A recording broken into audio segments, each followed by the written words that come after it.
Did my childhood trauma change me? Understanding the psychological, emotional, and spiritual impact of early adversity, there are questions that arrive quietly, without warning, in the middle of an ordinary day, questions that linger beneath the surface of our adult composure. One of them, perhaps the most haunting and universal, is this: did my childhood trauma change me? It's a question loaded with both pain and possibility, because to ask it is to acknowledge that the past is not gone. It lives, breathing subtly through our habits, our fears, our tenderness. Childhood is supposed to be a landscape of innocence, yet for many, it becomes a terrain of instability, neglect, or unspoken suffering. What happens to the child who had to grow up too soon? What does that early disruption do to the architecture of a human life? Psychology has tried for decades to answer this question. It has looked through microscopes and magnetic scanners, through the tender testimonies of therapy rooms, and through the stories that survivors carry into adulthood. The evidence is clear: trauma in early life does not simply fade. It etches itself into the nervous system, into the chemistry of thought and emotion, into the very scaffolding of identity. Yet that is only half the story. The other half, quieter but no less powerful, is the story of healing, the slow, deliberate rewriting of the self. To understand how trauma changes us, we must also understand how the human spirit learns to change back, to adapt, to rise from its own ashes. Childhood trauma can take many shapes: abuse, neglect, the absence of safety, or the unpredictable presence of love mixed with fear. It is not always a visible wound. Sometimes it's the constant tension in the home that trains a child to tiptoe through life, or the emotional vacancy of a parent that leaves a hole where affirmation should have been. The human brain, in its astonishing sensitivity, learns from every experience, especially in childhood, when it is most malleable. During those early years, the brain is wiring itself based on what it perceives as normal. When that normal is chaos, danger, or inconsistency, the developing self learns to survive rather than to thrive. Neuroscience tells us that trauma imprints itself in the body. The amygdala, the brain's alarm system, becomes hyperalert, always ready to detect threats. The hippocampus, which helps us distinguish between past and present, can shrink under chronic stress, making old fears feel constantly new. The prefrontal cortex, the seat of rational thought and emotional regulation, can become less active, leaving emotion untamed by reason. This is why an adult who once lived in fear as a child might later feel anxiety without clear cause, or react to a minor conflict as though their safety is at stake. The body remembers what the mind tries to forget, yet the science alone cannot capture the lived reality of trauma. A child learns, first and foremost, about the world through relationships. When those relationships are unreliable or unsafe, the child's sense of self becomes fragmented. The world begins to look like a place where love is conditional, trust is dangerous, and one's own feelings are too heavy to be shared. This is not simply psychological theory, it is the blueprint for how millions of adults learn to move through the world, guarded, self-critical, or perpetually striving for validation they never received. The adult survivor of childhood trauma often wears competence like armor. They excel, they overperform, they become caretakers, peacemakers, perfectionists, all adaptations of a nervous system built for survival. But there is also a paradox in trauma: what once protected us can later imprison us. Hypervigilance may have kept a child safe in a volatile home, but it keeps the adult restless and distrustful. Dissociation may have numbed unbearable pain, but it also numbs joy. Trauma alters perception itself, not only how we see the world, but how we see ourselves within it. And yet, to recognize this is not to accept defeat. It is to begin to see the map of our own becoming, to understand that the ways we suffer are also clues to how we survived. In every story of trauma lies a hidden story of adaptation. That is one of the most profound insights psychology has offered. Trauma is not just damage, it is an imprint of survival. The brain changes to keep us alive, even when that means carrying the residue of fear long after the danger has passed. This shift from pathology to understanding is essential, because it invites compassion. It reminds us that what we often call dysfunction may actually be the residue of brilliance, a once necessary response to unbearable circumstances. The child who learned to read every tone of voice before it turned into anger may grow into an adult with exquisite empathy. The one who learned to retreat inward may develop a deep interior world, creativity born of solitude. Trauma can constrict, but it can also carve depth. Still, the cost is real. Early trauma disrupts the development of emotional regulation, leaving many adults struggling to identify or express their feelings. It interferes with attachment, making intimacy both desired and feared. It creates patterns of seeking control, of mistrusting stability, of unconsciously repeating what was once familiar even when it hurts. To ask, "Did my childhood trauma change me?" is to confront these patterns with honesty. The answer, inevitably, is yes. But change is not inherently negative. Change can be both a scar and a story, the evidence of pain, but also of persistence. If trauma teaches anything, it is that adaptation has a price.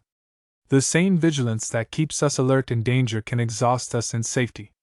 The same independence that protected us from disappointment can isolate us from connection. These are not flaws of character but echoes of conditioning. The mind does not simply let go of its survival strategies because the environment has changed. Healing, therefore, is not about erasing the past, but about teaching the body and mind that they are safe now. It is a slow rewiring, through therapy, through self-awareness, through compassion.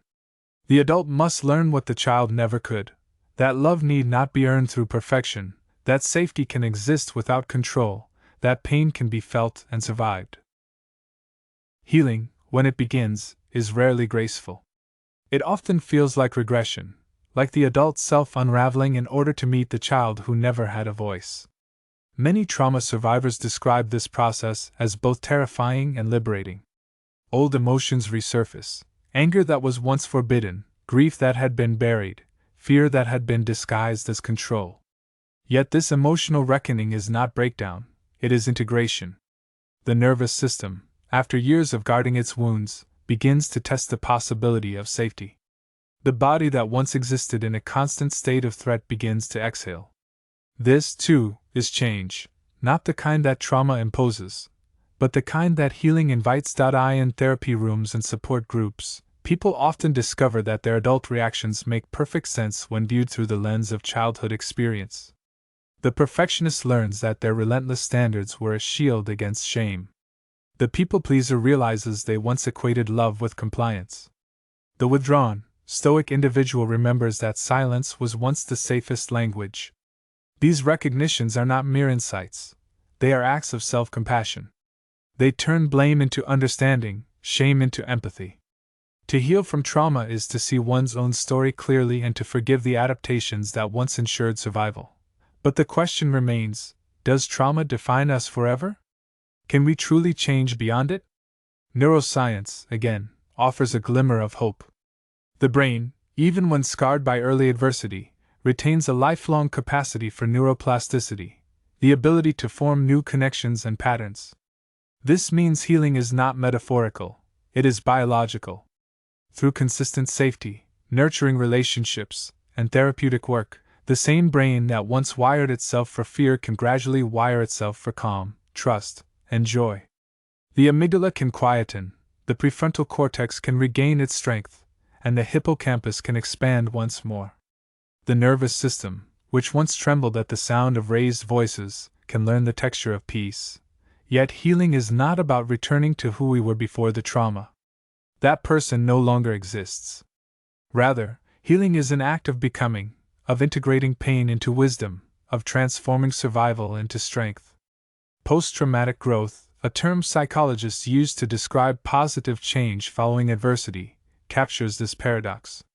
People who have endured profound hardship often develop deeper empathy, stronger purpose, and greater spiritual depth. They do not romanticize their suffering, but they recognize its alchemy: how loss can give birth to perspective, how brokenness can widen the heart. Trauma may have reshaped them, but healing reshapes them again, this time with intention. Still, the remnants of trauma never vanish entirely. They live as memories, as faint echoes in the nervous system. The goal of healing is not to forget, but to relate differently to those echoes. Instead of reacting unconsciously, one begins to respond consciously. Instead of being defined by fear, one learns to witness it without being consumed. This distinction, between reacting and responding, marks the shift from victimhood to agency. In this sense, trauma survivors are not powerless over their past. They are the living proof that transformation is possible. Understanding trauma also requires understanding the society that surrounds it. Not all pain is individual. Much of it is reinforced by cultural silence. Many societies still stigmatize vulnerability, urging people to move on, to be strong, to bury the very feelings that need air. This suppression often deepens the wound, leaving generations trapped in cycles of unspoken pain. Healing, therefore, becomes not only personal but collective. It requires communities that validate rather than shame, that hold space for grief, that teach emotional literacy as essential as any academic skill. In such spaces, trauma loses its secrecy, and healing becomes contagious. In adulthood, the legacy of childhood trauma often reveals itself in relationships. Love, intimacy, and trust are the terrains where old patterns reappear most vividly. A person who grew up with inconsistent affection may find stability unsettling, mistaking calm for boredom. Another who experienced rejection may test love repeatedly, waiting for abandonment as if it were inevitable. These are not failures of character, they are conditioned expectations. The nervous system, after years of anticipating harm, struggles to relax into kindness. But through awareness and patience, these patterns can soften. A partner's steady presence, a friend's unconditional support, or even one's own commitment to self-compassion can reteach the nervous system what safety feels like. Over time, love ceases to be a battlefield and becomes, once again, a home. What trauma often distorts most is one's sense of self-worth. A child who internalized the message, "I am unlovable," may carry that belief unconsciously through adulthood, seeking external validation to fill an internal void. The healing journey in this regard is radical. It demands that we challenge those inherited beliefs. Self-worth must be rebuilt not through achievement, but through self-recognition. It begins with small acts, setting boundaries, acknowledging feelings, resting without guilt. These are not indulgences but reclamations. Each act tells the nervous system, "I am safe now. I am allowed to exist." There is also a spiritual dimension to this process. Many trauma survivors speak of a point when healing shifts from psychological repair to existential meaning. Pain, when examined deeply, often leads to questions about purpose, connection, and transcendence. Out of suffering, some discover compassion not just for themselves but for the world. Others find creative expression, poetry, music, activism, as a form of redemption. The wound becomes a portal to something larger than the self. This is not to glorify trauma but to acknowledge its potential to awaken depth. When we face our pain consciously, it can become the soil from which understanding and empathy grow. And yet, healing is nonlinear. There are relapses, regressions, and days when the old wounds ache as if newly opened. This does not mean failure. It means the body is remembering and releasing. Progress is not measured by how few triggers we have, but by how compassionately we respond to them. Each time we choose awareness over avoidance, softness over self-criticism, we reclaim a fragment of ourselves from the past. Healing, then, is not a destination but a rhythm, a continual dialogue between the self that was hurt and the self that is learning to care for that hurt. There is a quiet, almost sacred courage in this work. It takes strength to face what we have avoided, to feel what we once numbed. But there is also profound freedom in it. For when we stop running from our past, we stop letting it define us. We begin to inhabit our own lives more fully. The trauma that once constricted us becomes, paradoxically, the source of our expansion. Through it, we learn that resilience is not toughness, but tenderness, the ability to stay open, even after everything. To understand how deeply childhood trauma changes a person, we must look not only at individuals but at the systems that raise them. No child is born anxious, distrustful, or self-doubting. Those are adaptations to environments that failed to offer consistent safety. Families, schools, and societies often underestimate the fragility of the developing psyche. A single act of violence or neglect can reverberate through decades, but so too can a single act of kindness.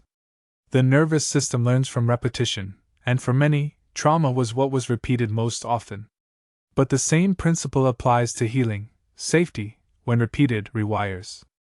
Love, when consistent, re-educates. This is why healing must be relational as much as it is personal. We are hurt in relationship, and we heal in relationship. Society, however, often misreads trauma. It mistakes coping mechanisms for character traits. A child who becomes self-sufficient too early is praised for maturity, though that maturity may have been born from neglect. An adult who avoids conflict is called easygoing, though that avoidance might be the residue of growing up around unpredictable anger. Our culture, enamored with productivity, tends to valorize suppression. Keep going, be strong, don't dwell on the past. But these messages perpetuate dissociation, turning survival into a way of life rather than a temporary response. We applaud the mask while ignoring the wound beneath it. Part of healing, then, involves reclaiming our right to feel, to grieve what was lost, to name what was done, and to acknowledge what was deserved but never received. This is not self-pity, it is truth-telling. The psyche cannot heal from what it refuses to acknowledge. When survivors begin to validate their own experiences, especially those minimized by others, they begin to restore a sense of agency. That agency is the antidote to trauma's deepest wound, helplessness. Every moment of self-recognition, every boundary set, every time one says, no, where once they could not, rewrites the body's memory of powerlessness. Healing is not only about soothing pain, it is about reclaiming choice. Choice is what trauma takes away. In the moment of threat, the brain's higher functions shut down, survival instincts take over. The body decides before the mind can. This is why survivors often blame themselves for not fighting back, not speaking up, or not leaving sooner. They forget that trauma is not a story of weakness, but of instinct. To heal is to understand this biology and to forgive the self for the ways it survived. Forgiveness, in this sense, is not moral but neurological.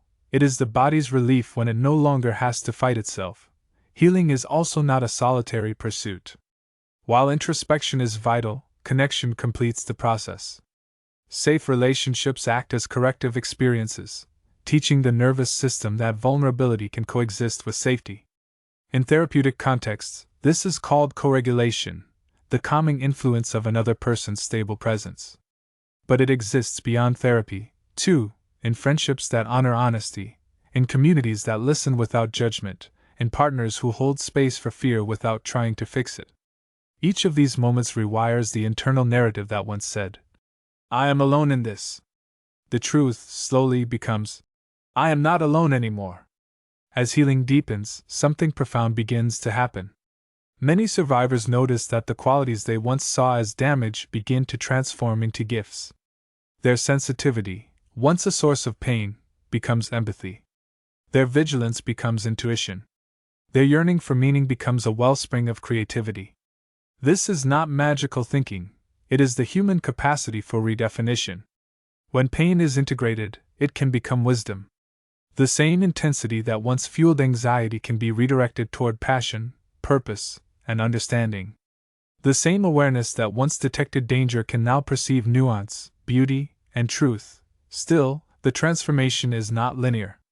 There are days when progress feels invisible, when old fears resurface, when the inner critic returns with venom.